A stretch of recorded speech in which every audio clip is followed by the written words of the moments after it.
Salam sehat sejahtera. Jumpa lagi di channel Mata Ketiga. Hari ini kita akan telusuri lagi misteri peradaban luar angkasa satelit Black Knight. Satelit ini pertama kali muncul di hadapan manusia pada 11 Desember 1998. Saat itu, pesawat ulang-alik Endeavour sedang merapat dengan Stasiun Luar Angkasa Internasional. 6 astronot dari Amerika dan Rusia bekerja sama di luar angkasa selama 13 hari. Di sini ada sepenggal video yang diambil pada hari ke-9 di dalam kapsul ruang angkasa. Astronot Amerika, Nancy Corey dan Komandan Robert Cabena tampak melihat sesuatu di luar jendela. Sementara kosmonaut Rusia, Sergei Krikalev, memegang kamera dan merekam. Ternyata, di luar jendela ada benda bundar bercahaya yang memantau setiap gerakan stasiun luar angkasa. Kemudian, di database NASA, kita bisa melihat foto yang lebih jelas dari objek ini yang disebut Black Knight. Penemu Tesla telah menerima sinyalnya 120 tahun yang lalu. Sementara itu, penulis fiksi ilmiah Philip K. Dick telah meramalkan tujuan kedatangannya ke bumi 50 tahun yang lalu, dan astronom telah menghitung bahwa satelit ini telah mengorbit di atas bumi selama 13.000 tahun. Jadi, menggali asal-usul Black Knight mungkin bukan sekedar legenda urban. 1901, Colorado Springs. Pada tahun 1901, Black Knight pertama kali muncul di dunia fisika dan ditemukan oleh Nikola Tesla. Kisah penemuan ini berawal dari dua cerita Tesla sebelumnya ketika Tesla mencapai puncak dengan menerangi kota Buffalo dengan arus bolak-balik di air terjun Niagara. Pada saat itu, Tesla berkata kepada bosnya bahwa dia ingin pergi. Meskipun arus bolak-balik dapat menerangi seluruh kota dengan satu bendungan, kita tidak mungkin menyebar kabel dan tiang listrik ke seluruh planet ini. Tesla bertekad untuk menyediakan listrik untuk seluruh umat manusia di setiap desa, pulau dan pegunungan melalui nirkabel. Setelah meninggalkan bosnya dan sebelum membangun menara besar di Long Island, Tesla membangun menara yang lebih kecil yang kurang dikenal, di mana dia mengembangkan model penyediaan listrik nirkabel global dan menemukan keberadaan Black Knight di dunia fisika. Pada tahun 1899, Tesla memilih Pikes Peak di dekat Colorado Springs dengan ketinggian 4.300 meter. Ini adalah salah satu puncak tertinggi di Amerika Utara. Di sini, Tesla membangun menara yang menghasilkan busur listrik 3 kali lebih panjang dari yang ada di laboratoriumnya dengan tegangan yang melonjak hingga 50 juta volt. Tesla duduk di dalam kumparan dan merasakan denyut nadi bumi. Alat penerima radionya mencatat perubahan arus atmosfer dalam radius 1.700 km. Alat penerima radio ini kemudian digunakan oleh Marconi untuk menciptakan telegraf yang mengubah dunia, dan karenanya Marconi memenangkan hadiah Nobel dan menjadi jutawan. Sementara Tesla hanya menganggapnya sebagai bagian dari rencana transmisi daya nirkabel global.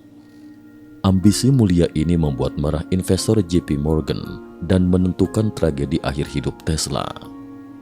Dalam proses eksperimen ini, suatu malam Tesla memperhatikan alat penerima radionya menerima gangguan gelombang elektromagnetik.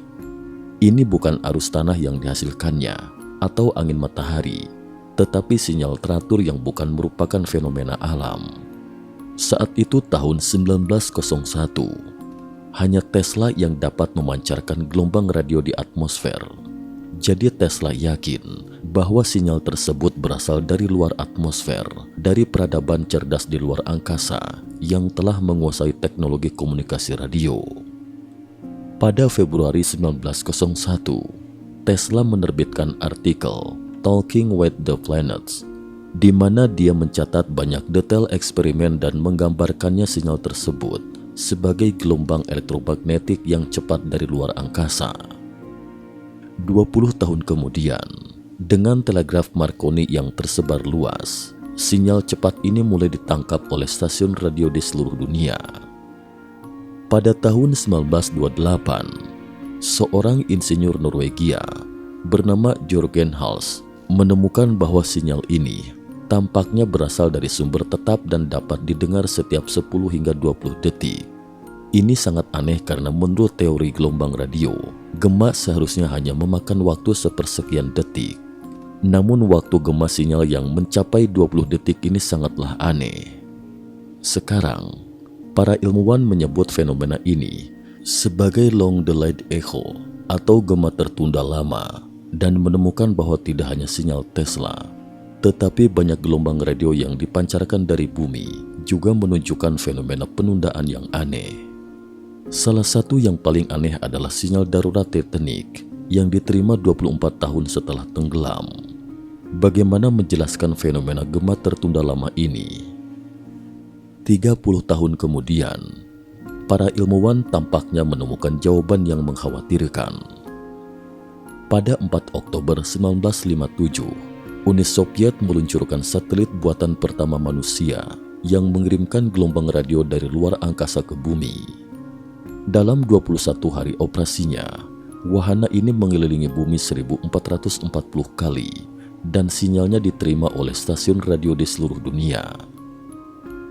Pada tahun 1960, seorang profesor dari Stanford bernama Ronald Kurzweil menulis di majalah Nature, "Seperti satelit buatan kita, mungkinkah gema tertunda lama disebabkan oleh adanya beberapa satelit non-manusia di orbit bumi yang mendengarkan sinyal kita dan kemudian mengirimkannya kembali?" Hipotesis ini sangat mengkhawatirkan. Jika benar, itu berarti manusia sedang diawasi. Namun sang profesor melihatnya dengan cara yang lebih luas. Dalam makalahnya dia berkata, "Detektor ini mungkin sekarang ada di tata surya kita dan selalu mencoba memberitahu kita tentang keberadaannya. Dengan menerima dan mengirimkan kembali gelombang radio kita akan mudah menemukan petunjuknya. Saat kita menemukan gema kita sendiri dengan penundaan beberapa detik atau menit, kita akan penasaran dan mengirimkannya lagi. Dengan demikian, detektor ini mengetahui tentang kita, dan kita pun akan menemukan keberadaannya dalam rasa penasaran kita. Jadi, meskipun pesan yang diteruskan pertama kali adalah peta bintang antar galaksi, apakah kita masih harus terkejut karenanya?" Profesor berpendapat bahwa ini adalah cara peradaban antar bintang menguji peradaban bumi. Jika kita menemukan radio, kita akan seperti anak-anak yang belajar berteriak dalam kegelapan, dan dalam proses berteriak, kita akan segera menemukan gema yang menakjubkan. Ketika beberapa gema jauh melampaui prinsip-prinsip gema yang kita ketahui, kita akan penasaran dan terus berteriak ke arah itu, kemudian mendekati, menemukan, dan akhirnya melalui itu menemukan rumah peradaban antar bintang. Terinspirasi dari profesor, pada tahun 1973, seorang astronom Skotlandia bernama Duncan Alunnan benar-benar memulihkan peta bintang yang diprediksi oleh profesor. Metodenya tidak rumit. Dia pertama-tama menganalisis data gema yang ditemukan oleh insinyur Norwegia pada tahun 1928. Kemudian terus berteriak sambil menghadap langit malam dan menerima serangkaian sinyal gema yang sangat merata. Selanjutnya, dia menemukan bahwa beberapa sinyal mengandung urutan pulsa, dan dia menggunakan nomor urutan pulsa sebagai sumbu vertikal dan durasi penundaan gema yang diterima sebagai sumbu horizontal untuk membuat grafik. Namun sebagai seorang astronom, dia hampir langsung mengenali bahwa itu adalah Boötes, sang penggembala. Konstelasi Boötes, sang penggembala. Boötes adalah konstelasi di sebelah pegangan gayung dari bintang biduk, berbentuk seperti layang-layang berlian. Bintang A Boötes, yaitu Arcturus, sangat terang, merupakan bintang keempat paling terang di langit malam. Namun jika dibandingkan dengan gambar Boötes yang digambar oleh Duncan, Boötes di langit malam kita saat ini tidak sama. Ini karena presesi aksial. Secara khusus presesi aksial dapat merujuk pada pergeseran bertahap dalam orientasi sumbu rotasi bumi dalam siklus sekitar 26.000 tahun, sehingga peta bintang yang kita lihat hari ini berbeda dengan yang dilihat oleh orang kuno ribuan atau puluhan ribu tahun yang lalu. Dengan memutar kembali Boötes sesuai dengan sudut precession, Duncan menemukan bahwa itu adalah peta bintang dari 13.000 tahun yang lalu.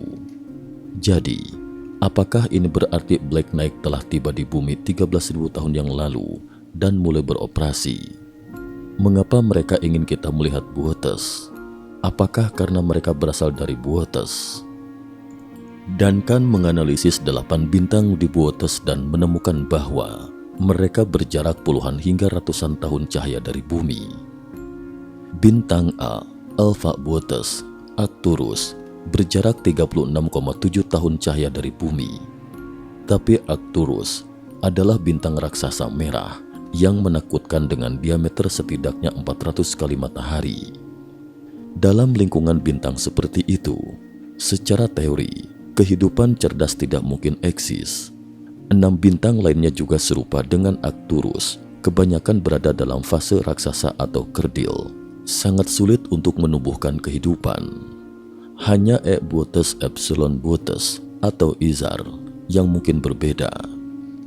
Ia adalah sistem bintang ganda dengan 1 bintang raksasa yang kehabisan bahan bakar dan 1 bintang utama yang masih dalam masa muda dan kemungkinan besar memiliki zona layak huni. Zona layak huni adalah area yang kondisinya cocok untuk kehidupan, seperti bumi di zona layak huni matahari. Lantas, apakah zona layak huni Izar ini adalah rumahnya Black Knight? Demikian asumsi Duncan ketika itu dan menulis sebuah cerita fiksi ilmiah, membayangkan makhluk asing yang tertekan oleh perluasan bintang raksasa, melarikan diri dari planet ketiga, pindah ke planet ke-6 dan ke-7, dan menemukan rumah baru yang berjarak 200 tahun cahaya dari bumi.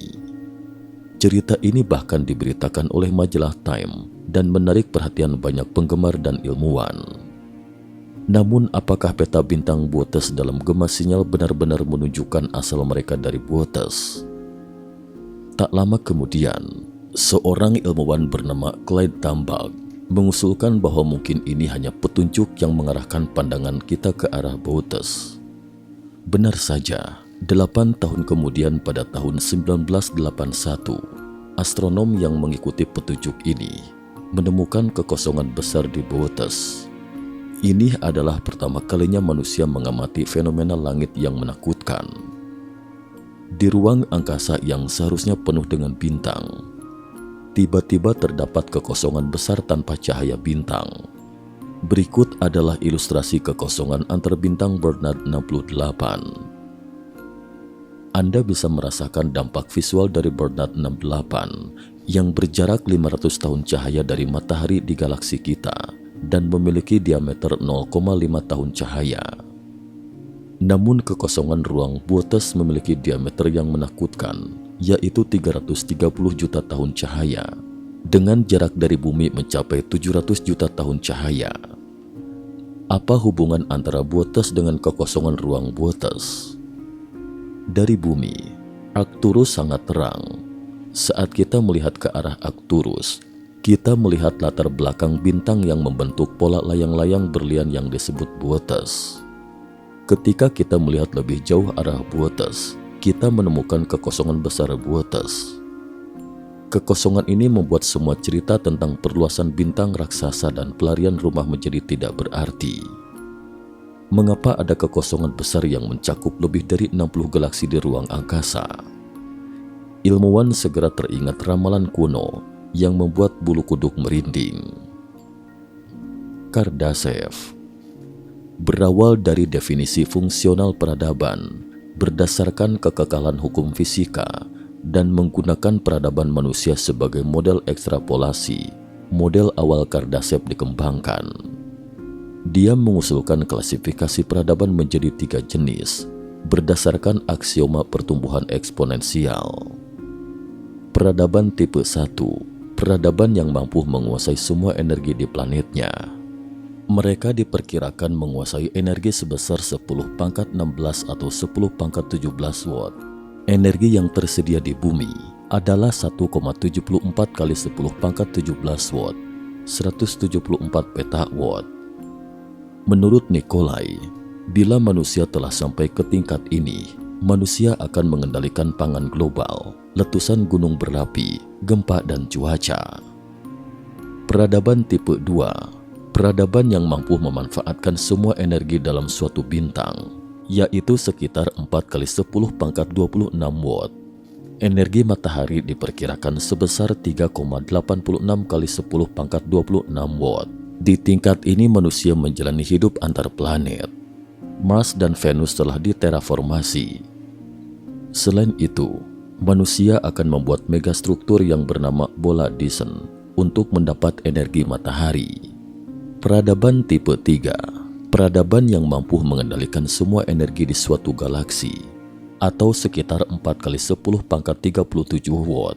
Perkiraan ini sangat beragam karena ukuran setiap galaksi tidak sama. Perkiraan 4 kali 10 pangkat 37 watt sendiri didasarkan pada jumlah energi di galaksi Bima Sakti. Terkait skala Kardashev, sebelumnya sudah pernah diulas, jadi kami tidak akan membahasnya lebih lanjut di sini. Berikut kita kembali ke topik. Pertama, apa itu void vortex yang mencakup 330 juta tahun cahaya dan memadamkan 60 galaksi? Jika benar-benar ada peradaban yang menggunakan bola Dyson untuk menutupi semua bintang di 60 galaksi, maka mereka adalah peradaban super tipe 3. Bagi manusia, mereka tak ubahnya seperti dewa, dan semua ini ditunjukkan oleh Black Knight. Mengapa ia menunjukkan opera luar angkasa yang begitu megah? Apakah untuk memperingatkan kita tentang sebuah kerajaan galaksi yang ganas? Atau apakah ia adalah utusan dari kerajaan tersebut yang mengawasi kita di bumi? Lalu, apa tujuannya? Saat para ilmuwan mendiskusikan fenomena aneh ini, di Amerika, seorang penulis fiksi ilmiah yang sangat berbakat menulis cerita seperti ini. Inspirasi penulis fiksi ilmiah. The Man in the High Castle dan Blade Runner adalah kisah fiksi ilmiah yang sangat terkenal. The Man in the High Castle menceritakan dunia paralel di mana sekutu kalah dalam Perang Dunia II dan kejahatan menguasai dunia. Sedangkan Blade Runner menggambarkan masyarakat dengan kecerdasan buatan di bawah puing-puing nuklir. Novel aslinya berjudul Do Androids Dream of Electric Sheep, karya Philip K. Dick. Melihat judul buku seperti ini, apakah kalian juga merasa terinspirasi? Ini adalah gaya Philip K. Dick. Banyak penonton dan jurnalis ingin tahu dari mana sumber imajinasi yang begitu indah itu. Tak disangka, Dick mengatakan bahwa sejak tahun 1974, setelah mencabut gigi bungsu, dia merasa ada kecerdasan supranatural yang merasuki pikirannya. Awalnya, ia dan dokternya mengira itu adalah efek samping obat, tetapi perasaan itu terus-menerus muncul, sehingga dia memutuskan untuk menulisnya. Dia mulai berkomunikasi dengan satelit yang disebutnya Sistem Kecerdasan Kehidupan Aktif Besar, VALIS, Fast Active Living Intelligence System. VALIS memberitahunya bahwa sejak awal peradaban manusia, mereka telah membantu kita membangun peradaban dan mengajari kita pengetahuan awal. Ketika peradaban manusia membutuhkan dorongan, mereka akan muncul untuk memberi inspirasi pada beberapa individu manusia untuk memajukan seluruh umat manusia.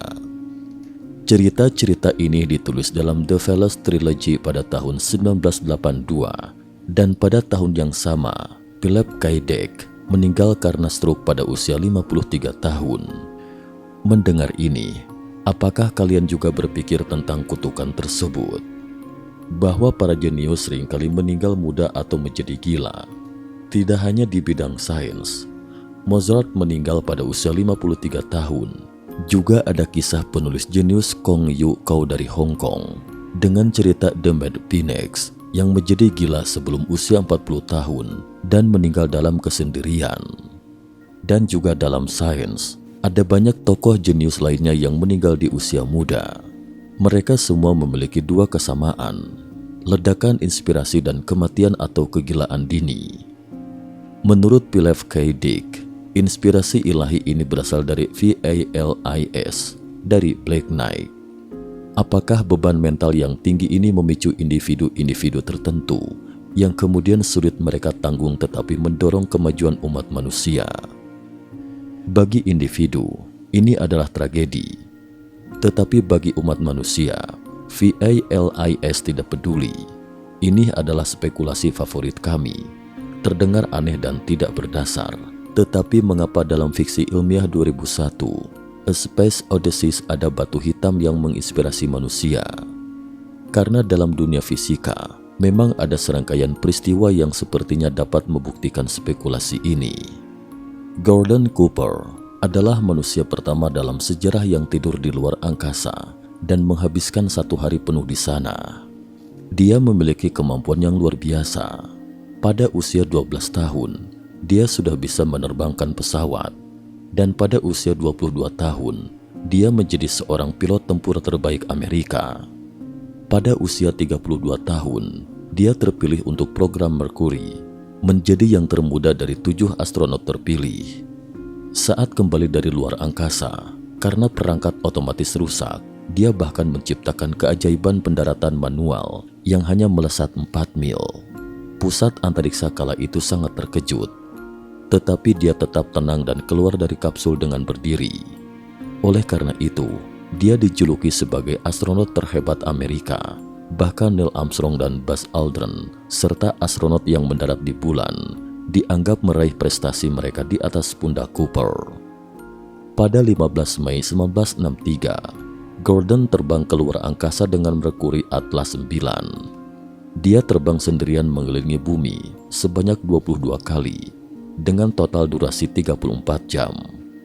Ini setara dengan total waktu yang dihabiskan oleh semua astronot Amerika dan Soviet sebelumnya di luar angkasa. Ketika Gordon mencapai putaran ke-15, dia melihat sebuah objek hijau tua di depan kapsul yang mendekatinya. Pada saat yang sama, sekitar 100 orang di stasiun pelacak di Macchia, Australia, juga melihat objek ini di layar sensor. Gordon menceritakan pengalamannya ini dalam wawancara televisi di masa tuanya. Namun ketika masih muda, dia dilarang untuk membicarakan peristiwa ini. Setelah kembali ke bumi, NASA menjelaskan bahwa yang dilihatnya di luar angkasa adalah halusinasi akibat kerusakan peralatan dan menghirup terlalu banyak karbon dioksida. Gordon yang sudah senja ketika itu mengatakan bahwa penjelasan ini membuatnya tertawa geli. Dia merasa bahwa jika dia benar-benar mengalami halusinasi, maka kepulangannya yang selamat pasti karena mukjizat Tuhan.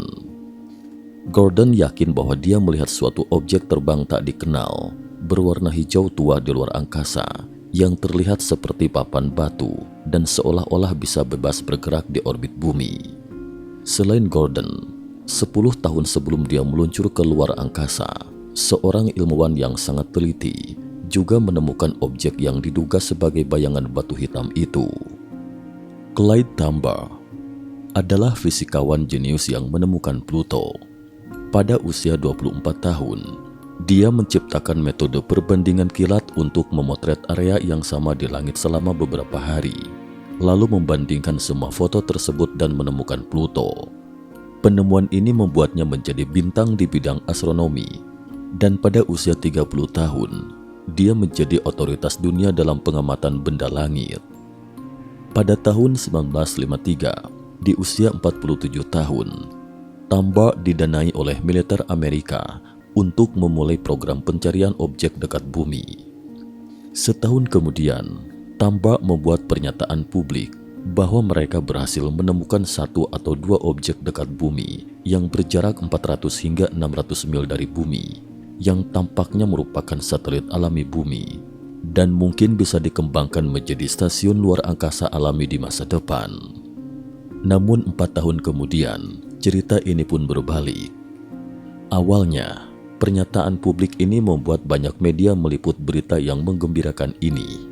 Tetapi ketika media mencoba mewawancarai Tombaugh lagi, mereka mendapati bahwa dia menjadi sangat tertutup tentang penemuannya dan tidak ingin banyak bicara. Pada tahun 1957, ketika pertemuan Asosiasi Astronomi Los Angeles diadakan, tim Tambar menyatakan bahwa mereka tidak menemukan satelit alami dalam 4 tahun terakhir, dan dalam pernyataan berikutnya, mereka menambahkan bahwa seluruh program pencarian tidak menemukan apa-apa. Kenapa bisa begini? Mungkin seorang teman Tambar, Arthur Clarke, sudah memberitahu jawabannya dalam novel klasiknya The Sentinel, yang menceritakan tentang manusia yang menemukan pos pengamatan alien di bulan yang telah memantau bumi selama miliaran tahun. Apakah ini yang menyebabkan Tambar mengubah pernyataannya dan Gordon mengalami halusinasi? Apakah elit manusia sudah mengetahui keberadaan Black Knight pada tahun 1953 dan menyadari bahwa itu adalah satelit alami yang memantau manusia?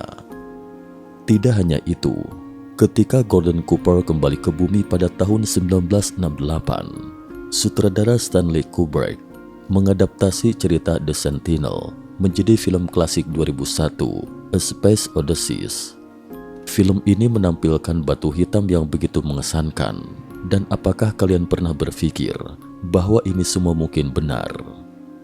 Batu hitam ini yang mengubah kera menjadi manusia dan membawa manusia menjelajahi luar angkasa. Cerita Clyde Tambar memiliki detail yang lebih mengerikan. Masih ingat siapa yang membuat kita melihat ke arah Void Boötes? Ya, itu adalah Clyde Tambar yang menemukan Void Boötes. Tambar hidup hingga tahun 1997, meninggal pada usia 90 tahun. Di masa tuanya, dia juga menceritakan banyak penemuan benda terbang tak dikenal dan peradaban luar angkasa. Dia bahkan disebut sebagai ilmuwan yang paling otoritatif yang mendukung UFO. Dalam penyelidikan cerita-ceritanya, kita menemukan bahwa dia mungkin telah meramalkan insiden Roswell dan membantu militer Amerika membangun Area 51 pada tahun 1940-an. Secara keseluruhan, dalam eksplorasi luar angkasa awal manusia, baik ilmuwan maupun astronot mengetahui beberapa satelit alami bumi, tetapi kemudian tampaknya para elit manusia memilih untuk menyembunyikan ini dari publik. Menariknya, nama Black Knight pun berasal dari Uni Soviet kala itu. Penjelajahan luar angkasa pertama oleh manusia. Ini adalah rekaman dari penjelajahan luar angkasa pertama oleh manusia yang diambil pada tahun 1965 dari wahana Voskhod 2 milik Uni Soviet. Dalam rekaman ini, astronot Alexei Leonov terikat pada tali pengaman sepanjang 5 meter dan melakukan aktivitas di luar angkasa pada ketinggian 500 km selama 12 menit.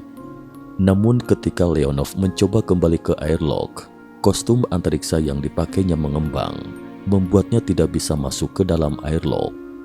Leonov berusaha masuk beberapa kali, tetapi tetap tidak berhasil. Melalui radio terdengar suaranya, "Aku tidak bisa kembali lagi ke bumi, tidak bisa, tidak sempat lagi." Sementara itu, alat pengukur tanda-tanda vital menunjukkan bahwa suhu tubuhnya melebihi 38 derajat Celcius dan denyut jantungnya mencapai 190 kali per menit. Karena banyak berkeringat, helmnya berembun sehingga pandangannya menjadi kabur. Selain itu, karena memakai helm, dia tidak bisa mengusap keringat, dan keringat yang mengalir ke matanya membuat penglihatannya semakin kabur. Ditambah lagi dengan ketegangan yang luar biasa, Leonov merasa pusing dan sangat lelah. Kesadarannya mulai terganggu.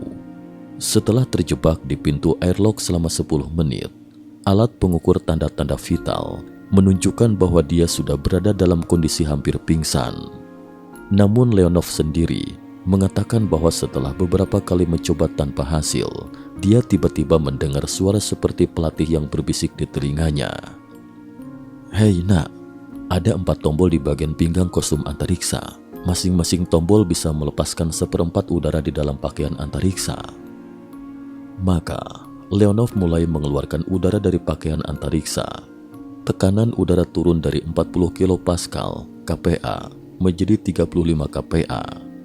Tidak berhasil juga, dia menurunkannya lagi menjadi 30 kPa. Tetap tidak berhasil. Dalam keputusasaan, dia menurunkan tekanan hingga 20 kPa, 15 kPa. Angka ini sudah melampaui batas toleransi tubuh manusia. Setelah kejadian tersebut, Leonov berkata bahwa dia sudah putus asa. Tetapi entah bagaimana, dia berhasil masuk ke dalam airlock setelah berusaha selama 12 menit dengan sepatu boot yang penuh dengan 6 liter keringat. Namun rekan astronotnya, Pavel Belyayev, yang menjadi pilot pengarah berkata, "Pada saat itu aku melihat malaikat." Kenapa Leonov bisa mengeluarkan udara untuk menyelamatkan diri dalam kondisi hampir pingsan? Mengapa dia bisa bertahan hidup meskipun tekanan udara turun di bawah 20 kPa? Belyayev mengatakan bahwa dia melihat sebuah benda hitam melayang lewat di monitor dan tiba-tiba Leonov menjadi tenang di radio. Beberapa menit kemudian dia sudah kembali. Apakah malaikat yang menyelamatkannya? Namun petualangan luar angkasa mereka belum berakhir. Saat mereka kembali ke bumi, tekanan oksigen di dalam kapsul kembali mengalami anomali. Konsentrasi oksigen dan suhu meningkat tajam. Keduanya pingsan sebelum sempat menangani situasi tersebut. Namun setelah investigasi, para ahli mengatakan bahwa mungkin dalam keadaan pingsan, salah satu dari mereka secara tidak sengaja menyentuh saklar tambahan udara, sehingga lingkungan di dalam kapsul mulai kembali normal dan mereka lolos dari maut lagi. Namun ketika mendarat, sistem navigasi mengalami kerusakan dan kapsul mendarat 3.200 km dari titik prediksi di hutan Siberia. Setelah 2 hari menunggu dalam kondisi lapar dan kedinginan, mereka berjalan ski sejauh 9 km ke sebuah bandara sementara dan akhirnya diselamatkan. Ini adalah pengalaman bertahan hidup yang sangat luar biasa. Meski mereka mendapat gelar pahlawan Uni Soviet setelah mendarat, penyelidikan ketat tetap tidak terhindarkan. Sebagai negara yang menganut paham materialisme, jawaban seperti adanya campur tangan malaikat jelas sulit diterima. Tetapi, apa sebenarnya benda hitam yang melayang itu? Sebenarnya, sebelum Amerika memenangkan perlombaan antariksa dengan pendaratan manusia di bulan, Uni Soviet meluncurkan jauh lebih banyak satelit dan bahkan merencanakan pendaratan di Mars pada tahun 1968. Saat itu, Soviet memiliki sebuah institut penelitian UFO yang dipimpin oleh Alexander Kazantsev. Setelah Kazantsev dan institusinya terlibat dalam investigasi insiden Voskhod 2 serta serangkaian eksplorasi orbit lainnya, pada tahun 1974, Kazantsev menulis sebuah novel fiksi ilmiah berjudul Pitys atau The Destruction of Vena, menceritakan tentang peradaban dari planet hipotesis Patton yang mati karena bencana nuklir. Buku tersebut mengatakan bahwa peradaban ini meluncurkan satelit Black Prince ke orbit bumi. Ketika novel ini diterjemahkan ke dalam bahasa Inggris, Black Prince diterjemahkan menjadi Black Knight. Kemudian, ceritanya berlanjut ke tahun 1998 di Stasiun Luar Angkasa Internasional. Ketika astronot Amerika dan Rusia memotret satelit berwarna hitam yang menyerupai malaikat di orbit, mereka segera teringat pada deskripsi Kazantsev dan berpikir bahwa ini adalah Black Knight. Itulah sejarah lengkap tentang satelit Black Knight. Selain itu, sejak tahun 2017, beredar rumor bahwa Black Knight telah ditembak jatuh dan ada beberapa video yang diduga menunjukkan hal ini. Namun cerita ini terlalu janggal untuk diselidiki lebih lanjut. Kita kembali ke realita. Saat itu, meskipun suara utama tidak menyangkal adanya satelit alami dekat bumi, mereka sangat menentang keberadaan satelit Black Knight. Mereka menekankan 2 poin. Pertama, foto-foto yang diambil pada tahun 1998 sebenarnya adalah selimut insulasi yang terlepas saat astronot melakukan tugas di luar stasiun. Di luar stasiun luar angkasa, ada beberapa struktur yang disebut turonion pin yang digunakan untuk membantu docking antara pesawat ulang-alik dan stasiun luar angkasa. Setelah docking selesai, struktur ini menjadi tidak berguna, tetapi masih menghabiskan listrik. Jadi, salah satu tugas astronot adalah menutupi pin ini dengan selimut insulasi untuk menghemat listrik. Dalam misi luar angkasa tahun 1998, astronot Jerry Ross secara tidak sengaja kehilangan selimut insulasi, menyebabkan stasiun luar angkasa secara keliru memotret foto yang jelas. Kedua, legenda Black Knight adalah hasil dari penggemar yang menggabungkan berbagai peristiwa yang tidak terkait, seperti Echo Delay yang panjang, Void Buotes, eksplorasi Tambal, insiden Fosco 2, dan semacamnya menjadi sebuah cerita. Meskipun tampaknya logis, faktanya ini adalah peristiwa-peristiwa terisolasi dalam eksplorasi luar angkasa manusia yang tidak memiliki hubungan satu sama lain. Lalu, bagaimana pandangan teman-teman tentang Black Knight? Apakah mungkin kedua negara, Amerika Serikat dan Uni Soviet, mengetahui sebagian kebenaran tentang satelit ini dan memilih untuk mengungkapkannya melalui novel fiksi ilmiah? Semoga bukan begitu. Kami tidak ingin menjadi bayi yang diawasi selama 13.000 tahun. Atau mungkin ini menjelaskan paradoks Fermi. Mengapa alien tidak pernah datang ke bumi? Mungkin setiap kali alien datang ke bumi dan melihat Black Knight serta peta bintang yang mengerikan dari Buotes, mereka segera mengerti bahwa ini adalah taman kanak-kanak dari Kekaisaran Buotes.